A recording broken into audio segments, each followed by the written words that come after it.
Hello friends, how are you? I hope you are all fine. So friends, I am Nando and welcome back to my Annapurni Food Express. Friends, Durga Puja is coming very soon. It is a big festival for all Bengalis people. Also, few days before, the Mahalaya is coming. Also, that day is a special day for every Bengalis people because from that day, Durga Puja is starting.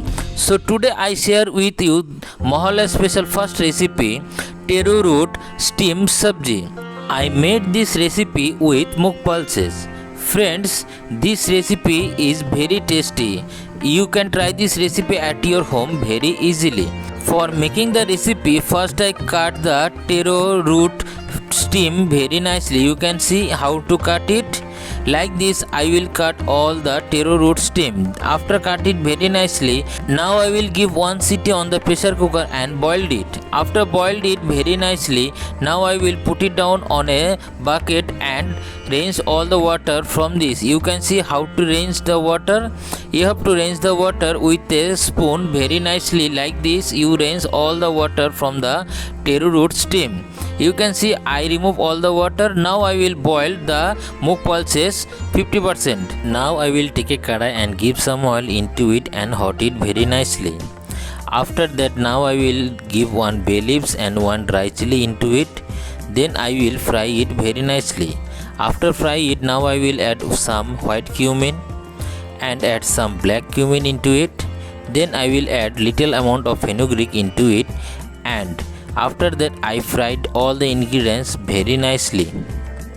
After frying all the ingredients very nicely, now I will add some salt and some turmeric powder into it.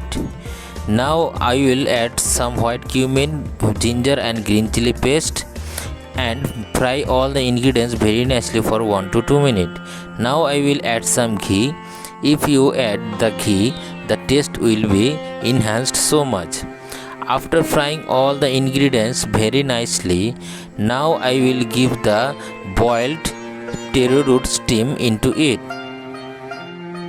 After give the boiled taro root stem, now I will fry it little more into low flame for 3 to 4 minutes and fry it very nicely.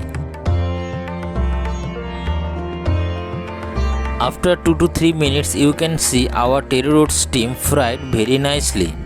Now I will add boiled moong pulses into it and fried it for 1 to 2 minutes more. Now I will mix all the boiled moong pulses into it and fried it little more. After 1 minute you can see it fried very nicely. Now I will put it down on a plate and serve it. So friends, our today's Mahalaya special first recipe, taro root steamed sabji, is ready to serve. You can see it looks so delicious. Also, you can try this recipe at your home very easily with less times and less ingredients. Also, you can see I made the recipe without onion and garlic. Please like and share this video and subscribe my channel. Thank you. Bye.